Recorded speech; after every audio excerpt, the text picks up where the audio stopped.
नमस्कार. आमच्या समर्पण मराठी चॅनलवर तुमचे स्वागत आहे. चॅनलवर नवीन असाल तर लाईक, सबस्क्राईब व शेअर करायला विसरू नका व नवीन व्हिडिओसाठी बेल आयकॉन प्रेस करा. आम्ही या भागात श्री शिवकवच स्तोत्र ऐकणार आहोत. तर चला आता आपण शिवकवच स्तोत्र ऐकायला सुरुवात करूया.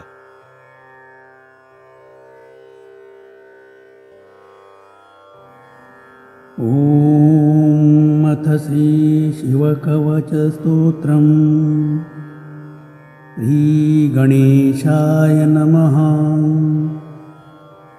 अस्य श्री शिवकवच स्तोत्रमन्त्रस्य ब्रह्मा ऋषिः अनुष्टुप्छन्दः श्री सदाशिवरुद्रो देवता ह्रीं शक्तिः रं कीलकं श्री ह्रीं क्लीं बीजं श्री सदाशिवप्रीत्यर्थे शिवकवचस्तोत्रजपे विनियोगः. अथ करन्यासः. ॐ नमो भगवते ज्वलज्वालामालिने. ॐ ह्रां सर्वशक्तिधाम्ने ईशानात्मने अंगुष्ठाभ्यां नमः. ॐ नमो भगवते ज्वलज्वालामालिने. ॐ नं ह्रीं नित्यतृप्तिधाम्ने तत्पुरुषात्मने तर्जनीभ्यां नमः. ॐ नमो भगवते ज्वलज्वालामालिने.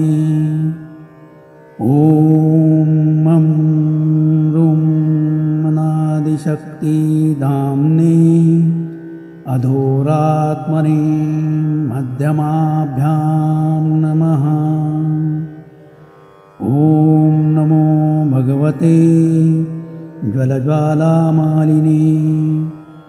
ॐ शिं ह्रैं स्वतन्त्रशक्तिधाम्ने वामदेवात्मने अनामिकाभ्यां नमः. ॐ नमो भगवते ज्वलज्वालामालिने.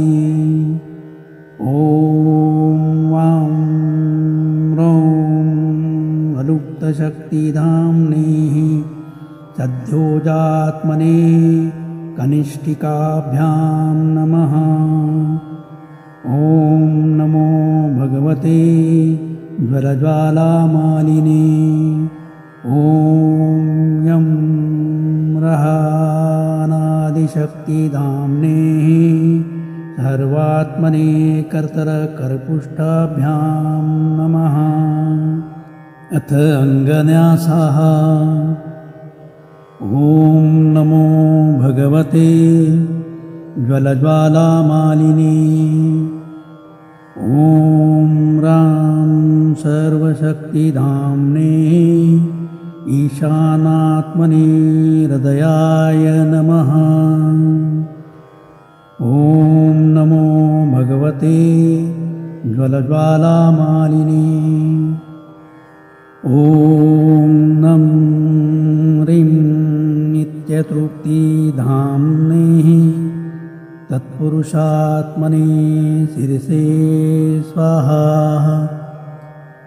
ॐ नमो भगवते ज्वलज्वालामालिने.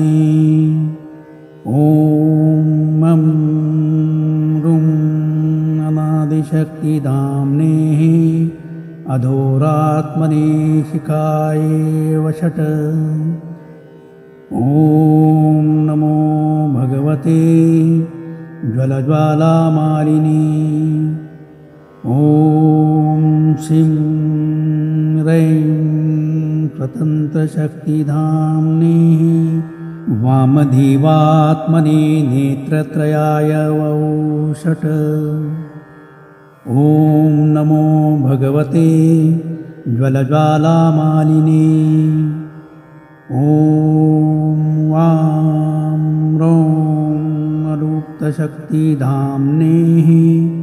सद्योजातात्मने कवचाय हुम्। ॐ नमो भगवते ज्वलज्वालामालिने। ॐ यं रः अनादिशक्तिधाम्नेः सर्वात्मने अस्त्राय फट्। अथ दिग्बन्धनाः। ॐ भूर्भुवस्वः। ध्यानमः। कर्पूरगौरं करुणावतारं संसारसारं भुजगेन्द्रहारं सदा वसन्तं हृदयारविन्दे भवं भवानी सहितं नमामि। अथ वृषभ उवाच। अथा परं सर्वपुराणगुह्यं निःशेषपापोऽहरं पवित्रं जयप्रदं सर्वविपत्प्रमोचनं वक्ष्यामि शैवं कवचं हितायते। नमस्कृत्यं महादेवं विश्वव्यापिनमीश्वरं वक्षे शिवं मयं वर्मं सर्वरक्षाकरं नृणाम्। शुचौ देशे समासीनो यथावत्कल्पितासनाः जितेन्द्रियोजितप्राणचिन्तये शिवं व्ययम्। तत्पुण्डरीकसरसन्निभीष्टं स्वतेजसा व्याप्तनभोऽवकाशम् अतीन्द्रियं सूक्ष्ममनन्तं ताध्यं ध्यायेत् परानन्दमयं महेशम्। ध्यानावधूताखिलकर्मबन्ध शैरं चितानन्दनिमग्नचेताः षडक्षरन्याससमाहितात्मा शैवेन कुर्यात् कवचेन रक्षाम्। मा पातु देवोऽखिलदेवात्मा संसारकूपे पतितं गभीरे तन्नाम दिव्यं वरमन्त्रमूलं धुनोतु मे सर्वमगं हृदिष्टम्। सर्वोत्तमा रक्षतु विश्वमूर्ति ज्योतिर्मयानन्दघनाश्चिदात्मा अणोरणीयानुशक्तिरेका स ईश्वरा पातु भयादशेषात्। यो भूस्वरूपेण बिर्भीर्तविश्वो पायात्तभूमेर्गिरीशोऽष्टमूर्ति योपान्स्वरूपेण नृणाकरोति सञ्जीवनं सोऽवतु मा जलेभ्यः। कल्पावसाने भुवनानि दग्ध्वा सर्वाणि यो नृत्यति भूरि लीलाः सकालरुद्रोऽवतु माधवाग्ने वार्त्यादिभीतेरखिल्ला च तापात्। प्रदीप्तविद्यत्वनकावभासो विद्यावराभीतिकुठारपाणिः चतुर्मुखस्तत्पुरुषस्त्रिनेत्रा प्राच्यासितं रक्षतु मामजस्त्रम्। कुठारवेदां कुशपाशशूल कपालढक्काक्षगुणान्दधानः चतुर्मुखो नीलरुचिस्त्रिनेत्रा पायाद्घोरोदिशि दक्षिणश्याम। कुन्द्रेदुशङ्खस्फटिकावभासो वेदाक्षमालावरदाभयङ्काः त्र्यक्षसितु वक्रऊरुप्रभावा सचोदिजातो वस्तु मा प्रचित्याम्। वराक्षमालाभयटङ्कस्वस्था सरोजकिञ्जल्समानवर्णाः त्रिलोचनं छायरुचतु मूर्खो मा पायादुदीचादिशि वामदेवाः। वेदाभेष्टा कुशपाशटङ्क कपालढक्काक्षकशूलपाणि शीतधृति पञ्चमुखोऽवतान्मा मीशान ऊर्ध्व परं प्रकाशाः मूर्धान्मव्यान्मम चन्द्रमौलिभालं ममाव्यदशभालनेत्राः नेत्रे ममाव्यादभगनेत्रहारी नासां सदा रक्षतु विश्वनाथाः पायाश्चति मे श्रुतिगीतकीर्ति कपोलमव्यातततं कपाली वक्रं सदा रक्षतु पञ्चवक्रो जिह्वा सदा रक्षतु वेदजिह्वा कण्ठं गिरीशोऽवतु नीलकण्ठाः पाणिद्वयं पातु पीनाकपाणिः दोर्मूलं यानमम धर्मबाहु वक्षस्थलं दक्षमखातको व्यात् मनोदरं पातु गिरीन्द्रधन्वा मध्यं ममाव्यानमदनान्तकारीः हेरम्बतातो मम पातु नाभि पायात्कटिधुर्जटिरीश्वरो मे ऊरुद्वयं पातु कुबेरमित्रो जानूद्वयं मे जगदीश्वरो व्यात् जङ्गायुगं पुङ्गवकेतुख्यात पादौ ममाव्यात् सुरवन्द्यपादाः महेश्वरा पातु दीनादिया मे मामध्यया मे वतु वामदेवाः त्रिलोचना पातु तृतीयया मे वृषध्वजा पातु दीनात्यया मे आयान्निषादो शशिशेखरो मा गङ्गाधरो रक्षतु मानशीथे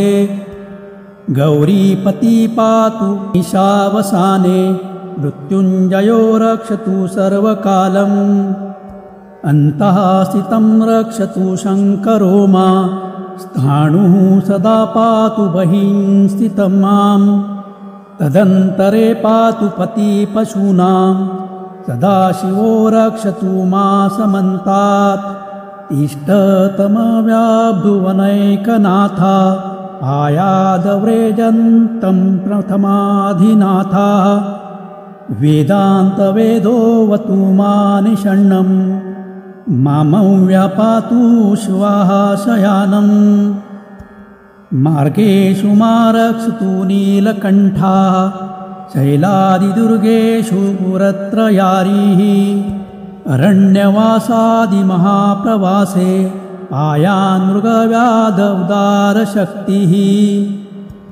कल्पान्तकोटोपपटुप्रकोप स्फुटाटहासोचलिताडकोशाः घोरारिसेनर्णवधूर्निवार महाभयाद्रक्षतु वीरभद्राः प्रत्यश्वटमातङ्गघटावरुथा सहस्रालक्षायुतकोटिभीषणम् औक्षोहिणीना शतमात्तायिना छिन्द्यान्मृडाघोरकुठारधारया निहन्तु दस्यूनप्रलयानदार्ची ज्वलत्रिशूलं त्रिपुरान्तकस्य शार्दूलसिंहश्रौकादिहिस्रा न सन्त्र्यासयत्विसधुनोऽपिनाकाः दुःस्वप्नदुःशकून दुर्गतिदौरमनस्य दुर्भिक्षदुर्व्यसन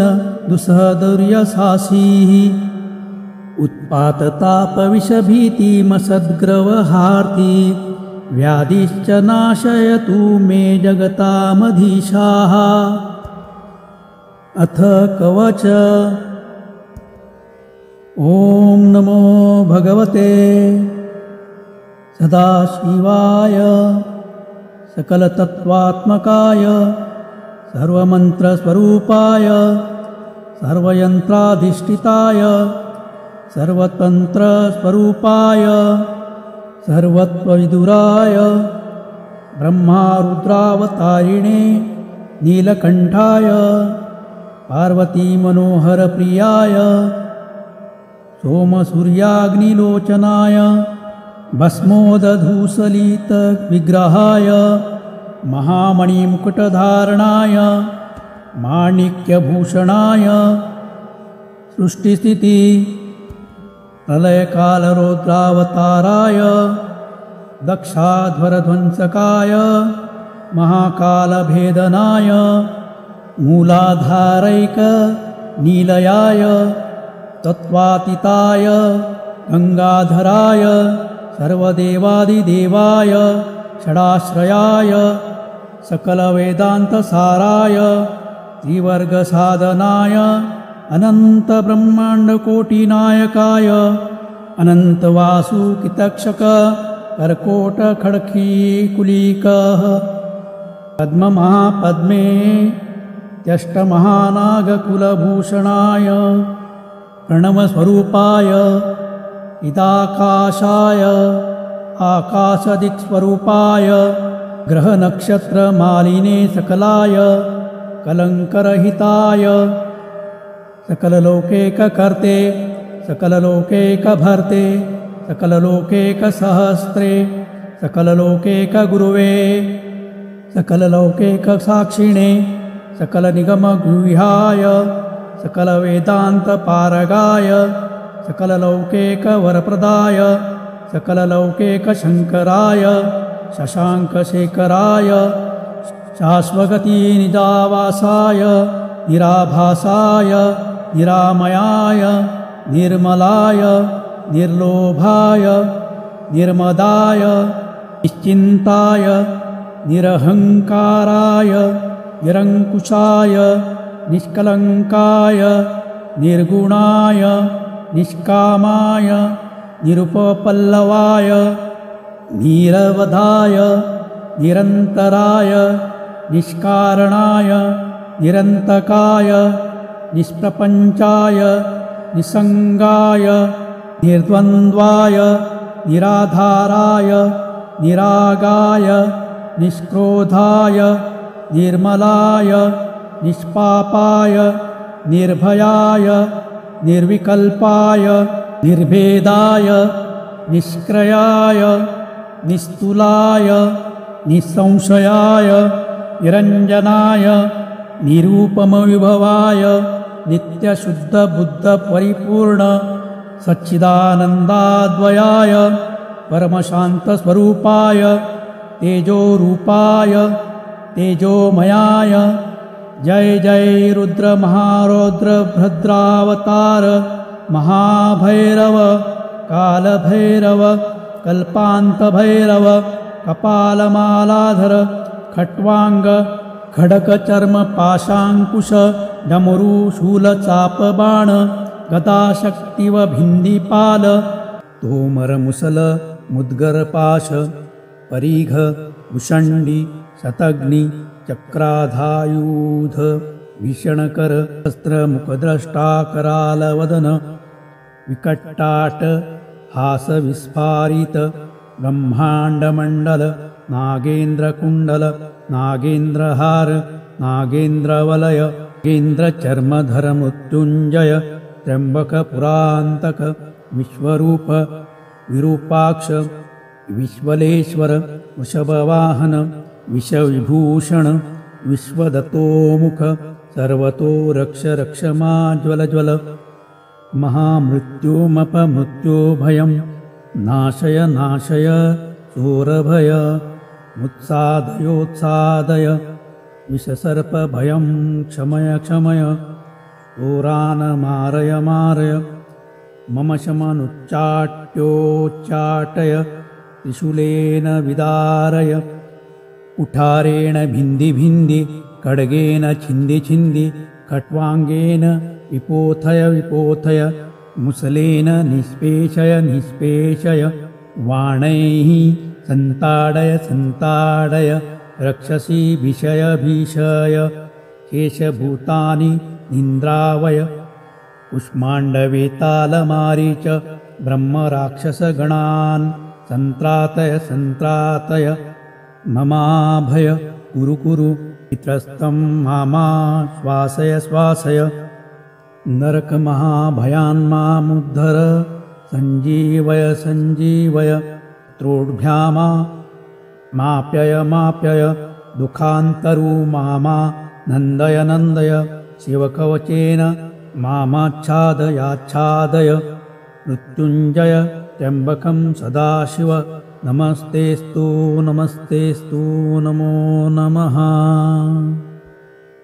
वृषभ उवाच इत्येतकवचं शैवं वरदं याहतं मया सर्वबाधाप्रशमनं रहस्यं सर्वदेहिनां या सदा धारे मन्त्र्या शैवं कवचमुत्तमं न तस्य जायते क्वापि भयं शम्भो नरुग्रहात् क्षीणायुर्वा प्राप्तमृत्युर्वा महारोगहतोऽपि वा सन्धासुखमवाप्नोति दीर्घमायुश्च विन्दति सर्वदारिद्र्यशमनं सौमङ्गल्यविवर्धनं यो धत्ते कवचं शैवं सदैवैरपि पूज्यते महापातकसङ्घातै उच्यते चौपपातके देहान्ते मुक्तिमानोक्ति शिववर्मानुभावताः त्वमपि श्रद्धावत्स शैवं कवचमुत्तमं धारयस्व मया दत्तं सद्यासेयो हव्याससि।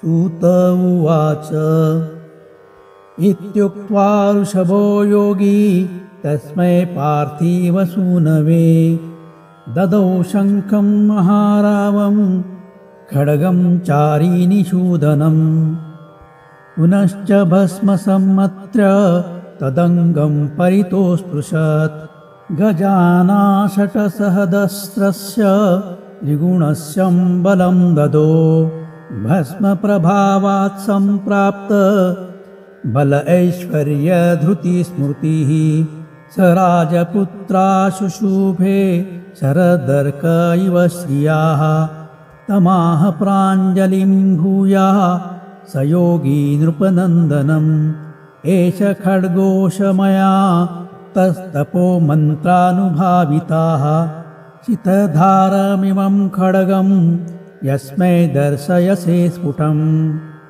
स सधो म्रियते शत्रु अक्षान् मृत्युरपि स्वयम् अस्य शङ्खस्य निर्लादं ये शृण्वति तवाहिताः ते मृच्छिता पतिष्यन्ति नस्तशस्त्रा विचेतनाः खड्गशङ्खाविमौ देव्यौ परसैन्यनिवासिनौ आत्मसैन्यस्य पक्षाणा शौर्यतेजो विवर्धनो एतयोश्च प्रभावेण शैवेन कवचेन च द्विषट्सहस्रनागानां बलेन महतापि च भस्मधारणसामर्थ्या शत्रुसैन्यं विजेष्यति प्राप्य सिंहासनं प्रीत्र्यं गोप्तासि पृथिवीमिमाम् इति भद्रायुषं सम्य गनुशास्य समातृकम् ताभ्यां पूजितासोऽथ योगी स्वैरगतिर्ययो इति श्रीस्कन्दमहापुराणे ब्रह्मोत्तरखण्डे श्रीशिवकवचस्तोत्रसम्पूर्णम्। ॐ नमः शिवाय। श्रीशाम्ब सदाशिवार्पणमस्तु। शुभं भवतु।